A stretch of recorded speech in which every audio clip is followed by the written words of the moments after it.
Donc ça veut dire qu'on se retrouverait avec une taxe sur les sociétés d'autoroutes adoptée, que les sociétés d'autoroutes ou certaines diraient peut-être du coup on va augmenter le tarif des péages, et qu'en plus derrière, très probablement pour des raisons juridiques, et la jurisprudence est constante, l'État devrait reverser aux sociétés d'autoroutes le produit de la taxe qui a été créée. Ça ne nous semble pas, je le dis sincèrement, la bonne solution.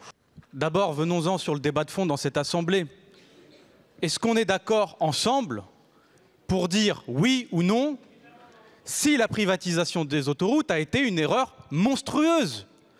À partir du moment où on vend les autoroutes 15 milliards en 2016 et qu'aujourd'hui elles ont déjà rapporté plus de 27 milliards d'euros de dividendes, l'État a perdu 9 milliards d'euros dans cette vente. Donc c'est une erreur monstrueuse. Est-on capable de le dire collectivement?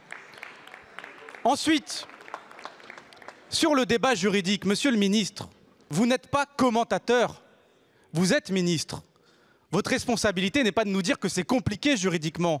Elle est de chercher juridiquement comment est-ce qu'on fait en sorte de revenir dans une situation normale. Parce qu'avant le droit, il y a ce qui est normal et ce qui n'est pas normal. Et il n'est pas normal que de 2019 à 2023, les sociétés autoroutières soient en capacité d'augmenter les tarifs des autoroutes alors qu'elles n'ont aucune difficulté financière, quand bien même il y aurait de l'inflation. Donc c'est votre responsabilité aussi de le faire. Alors nous, puisque nous sommes parlementaires, avec nos maigres moyens, je tiens à le rappeler, il y a ici un amendement qui ne vise pas à dire qu'on revient sur la privatisation, quand bien même nous aimerions le faire, mais juste un amendement qui dit « nous aimerions partager la richesse qu'engrangent les sociétés autoroutières privées ». Donc si vous n'êtes pas d'accord avec cet amendement, dites-nous comment concrètement vous souhaitez faire en sorte de revenir à une situation normale où les Français n'ont pas à payer pour une activité vendue au privé et qui de plus est rentable.